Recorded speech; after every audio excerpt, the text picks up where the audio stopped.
Alhamdulillah telah hadir narasumber kita, Bapak Dr. Insinyur Nur Widodo, SPT, MSc. Beliau adalah koordinator program studi peternakan. Beliau juga sebagai juleha, juru sembelih halal. Kemudian beliau juga sebagai auditor lembaga pemeriksa halal Universitas Jember. Inspirasi. Informasi nilai semangat pendidikan integritas ruang akademik. Universitas Jember Kampus Bondowoso.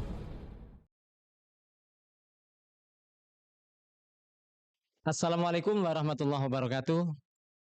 Sobat Inspirasi, selamat datang di podcast Edukasi Peternakan. Pada kesempatan kali ini kita akan membahas penyembelihan halal pada ternak unggas secara sistematis, mulai dari pengertian sampai penanganan pasca penyembelihan. Assalamualaikum Bapak Widodo. Waalaikumsalam warahmatullahi wabarakatuh. Begini Pak, sebelum membahas lebih dalam, hal pertama yang ingin kami ketahui adalah definisi dari penyembelihan halal.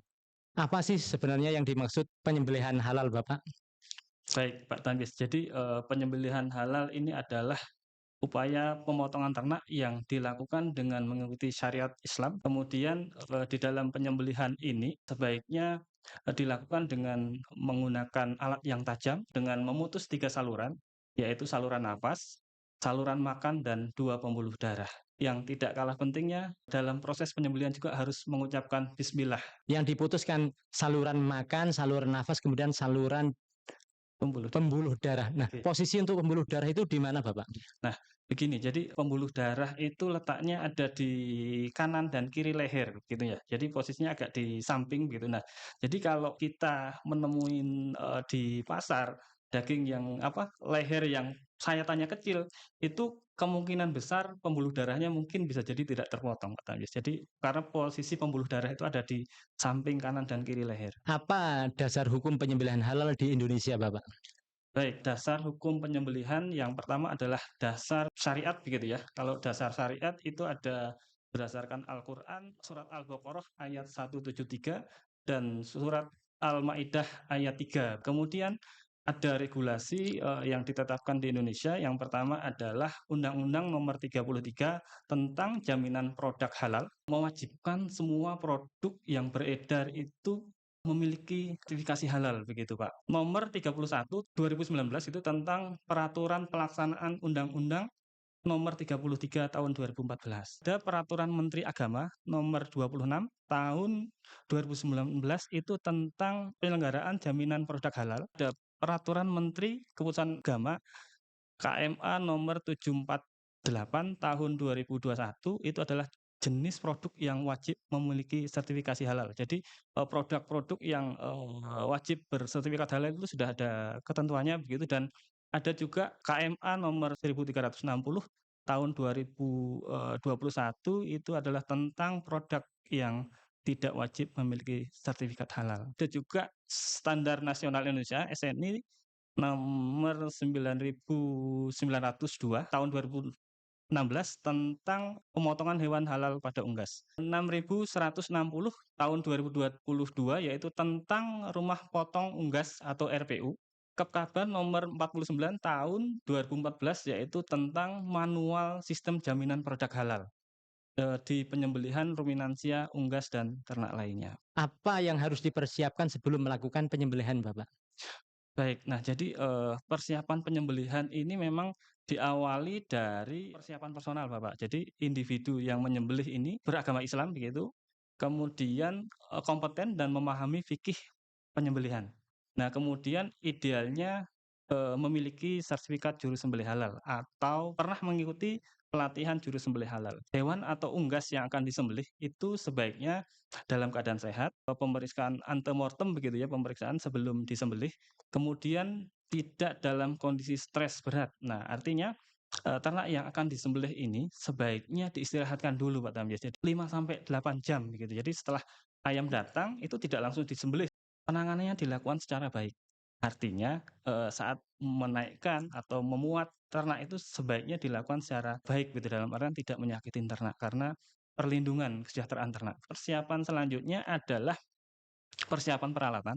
Nah, Ketentuan peralatan yang digunakan itu harus tajam, tidak boleh terbuat dari kuku begitu atau tulang begitu. Kemudian sebaiknya juga dipilih pisau yang tidak mudah berkarat, Pak, yang biasanya berasal dari stainless begitu ya. Kemudian gagangnya juga diupayakan juga tidak dari kayu, dari bahan yang tidak mudah menimbulkan pencemaran begitu. Area penyembelihan ini juga tidak kalah pentingnya. Nah, penyembelihan ini sebaiknya dilakukan di rumah potong, Pak Tambis, atau rumah potong unggas begitu, RPU atau RPA begitu ya. Nah, itu sebaiknya di situ karena nanti proses higienis kebersihan dari produk yang dihasilkan insya Allah akan lebih terjaga. Proses penyembelihan, nah di proses penyembelihan ini untuk di usaha modern atau usaha yang skala menengah ke atas biasanya ini menggunakan pemingsanan terlebih dahulu atau stunning. Di proses stunning ini dilakukan oleh profesional, jadi tidak sembarangan orang bisa melakukan proses stunning gitu di sini. Nah, jadi memang harus ada orang khusus yang melakukan stunning sehingga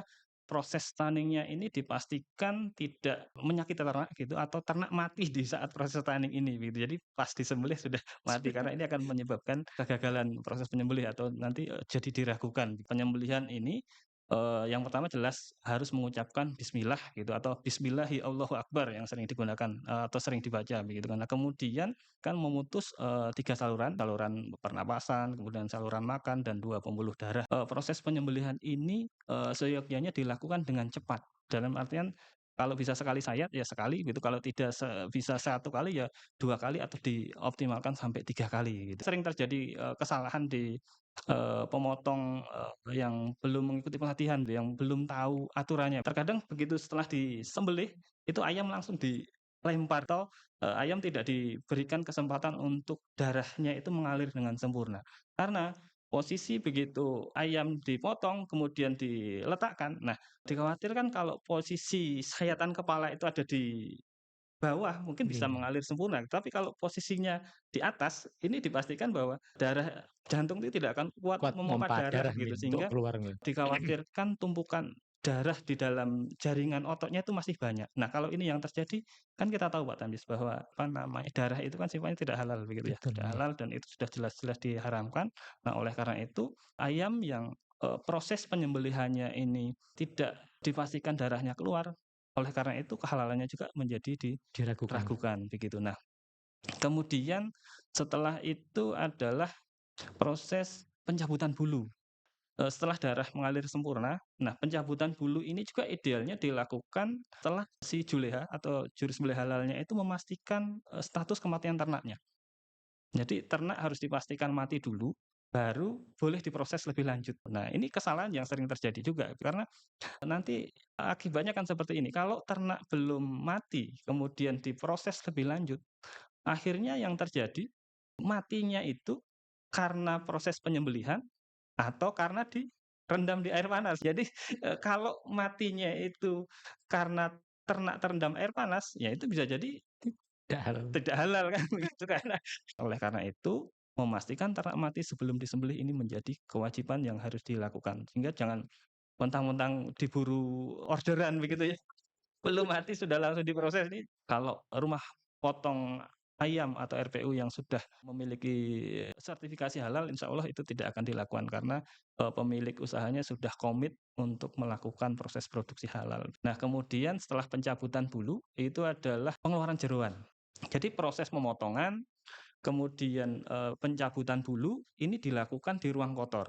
Nah, kemudian untuk pengeluaran jeroan ini dilakukan di ruang antara. Jadi ada ruang antara itu antara ya setengah-tengah antara bersih dan kotor gitu. Baru nanti setelah pencabutan bulu, kemudian pengeluaran jeroan itu dilakukan di ruang antara tadi ya, ya antara Iya. bersih dan kotor. Jadi ruangannya sudah lebih bersih daripada ruang kotor tadi. Terus untuk pencabutan bulu tadi biasanya suhunya antara 60 sampai 70 derajat. Kalau terlalu panas juga akan menyebabkan daging yang dihasilkan itu kurang bagus. Nanti kulit-kulitnya bisa mengelupas.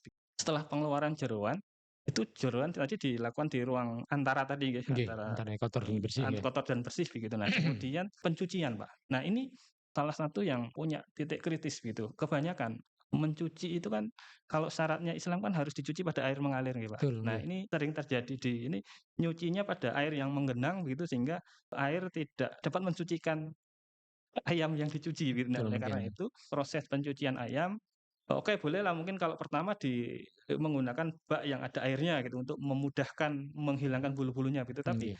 pencucian selanjutnya Akhir wajib harus menggunakan air yang mengalir. mengalir gitu, sehingga sampai ke rongga perut di dalamnya juga harus dipastikan bersih semuanya, baru nanti setelah dicuci bersih, sudah dipastikan bersih begitu ya, baru dipindahkan di tempat bersih. Nanti disitulah proses pemotong-motongan begitu ya, dicacah, kemudian setelah itu, ya dikemas. Nah, kemasannya juga diupayakan kemasan yang food grade gitu, yang Food syukur-syukur grade. kalau menggunakan plastik, ya plastik yang ada sertifikat halalnya, sehingga menyebabkan pencemaran atau kontaminasi silang dari proses kemasan tadi. Nah, begitu juga dengan distribusinya, menggunakan kendaraan-kendaraan yang hanya mendistribusikan produk halal gitu, tidak dicampur dengan mungkin kalau di situ ada, olahan babi gitu, dicampur dengan itu dan sebagainya, itu tidak boleh.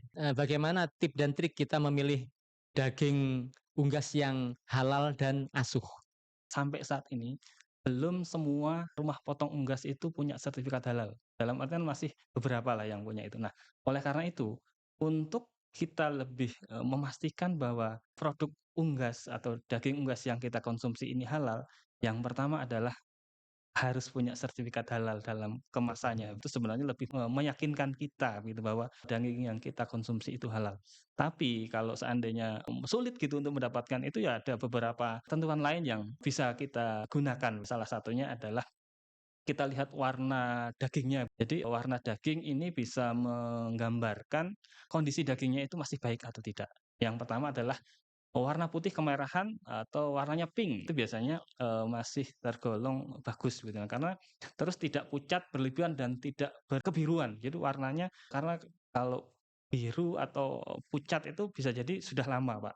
Jadi sudah mungkin ada atau biru gitu ya, itu ada aktivitas bakteri yang ada di sana. Sudah. Kemudian tidak terdapat bercak darah. Nah, kalau bercak darah banyak lebam-lebam merah-merah itu juga bisa jadi pada saat proses penyembelihannya darah tidak mengalir sempurna. Kemudian hindari pilih warna daging yang keabu-abuan tadi ya, atau kebiruan, kehijauan begitu, kemudian terlihat memar atau, banyak bercak darah bekunya, itu sebaiknya dihindari. Kemudian dari aromanya, Pak. Jadi, aromanya juga bisa aroma daging kan khas, Pak, nggih, gitu. Jadi ciri yang baik adalah baunya segar dan ringan, jadi nggak menyengat gitu loh. Kalau dicium baunya menyengat, itu berarti kemungkinan dagingnya sudah bermasalah. Tidak berbau amis yang menyengat juga begitu, itu biasanya lebih aman. Jadi baunya ya bau segar, pada umumnya daging gitu ya. Perhatikan teksturnya, Pak. Tekstur juga ini menjadi penting gitu, karena cara mengukur tekstur seperti apa. Jadi tekstur itu bisa diukur dengan cara ditekan saja dagingnya. Kalau beli kan boleh tuh kalau Nggih hanya nggih nggih. menekan. Jadi ditekan saja, nah nanti dilihat kekenyalan daging itu. Nah Mhm. kalau ditekan terus elastis, terus cepat kembali, itu kemungkinan dagingnya masih bagus, masih segar gitu. Nah kemudian kalau ditekan terus tidak kembali, nah itu bisa jadi dagingnya itu sudah, lama berarti dalam artian, sudah dalam tidak kondisi yang fresh. Kemudian perhatikan kondisi kulitnya. Kulit unggas baik biasanya adalah bersih dan tidak banyak lukanya.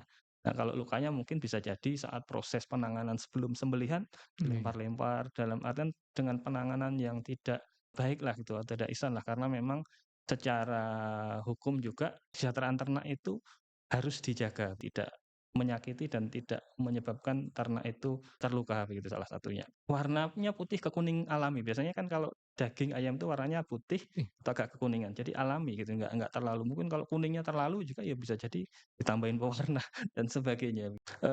Tidak terdapat lendir yang berlebihan. Kan biasanya sudah ada yang berlendir banyak gitu, nah itu bisa mhm. jadi juga sudah ada indikasi daging itu sudah mulai penurunan kualitasnya. Apa, kulitnya berlendir tidak berubah warnanya, menandakan daging itu mulai rusak. Sebaiknya juga dipilih tempat penjualan yang higienis. Kita tahu bahwa daging ayam itu merupakan media ideal perkembangbiakan bakteri ya, Jadi bakteri sangat mudah sekali tumbuh di sana karena memang nutriennya tinggi di dalam daging itu. Oleh karena itu, tempat yang higienis juga menjadi salah satu persyaratan dalam kita memilih daging yang aman, sehat, dan utuh. Untuk selanjutnya Pak, mungkin ada pesan untuk pelaku usaha ternak unggas Bapak? Baik, terima kasih. Begini Pak Taris, jadi proses penyembelihan ternak unggas ini memiliki titik kritis yang sangat besar sekali gitu ya. Jadi hampir setiap tahapan itu punya titik kritisnya begitu ya. Nah, oleh karena itu penyembelihan halal bukan hanya kewajiban agama, tapi juga standar mutu industri dengan prosedur yang benar. kita menjaga kehalalan, keamanan pangan, dan kepercayaan konsumen. Begitu Pak Charles. Gitu Pak, nggih. Oke. Alhamdulillah. Nah, sobat inspirasi, telah dijelaskan secara detail oleh narasumber kita Bapak Nur Widodo dari awal mulai pengertian, persiapan penyembelihan, pasca penyembelihan dan trik memilih daging yang halal dan asuh nggih. Terima kasih Pak Wid.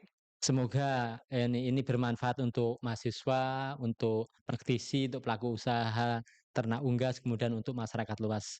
Sobat inspirasi, pertemuan kita pada kali ini kita akhiri. Terima kasih. Wassalamualaikum warahmatullahi wabarakatuh.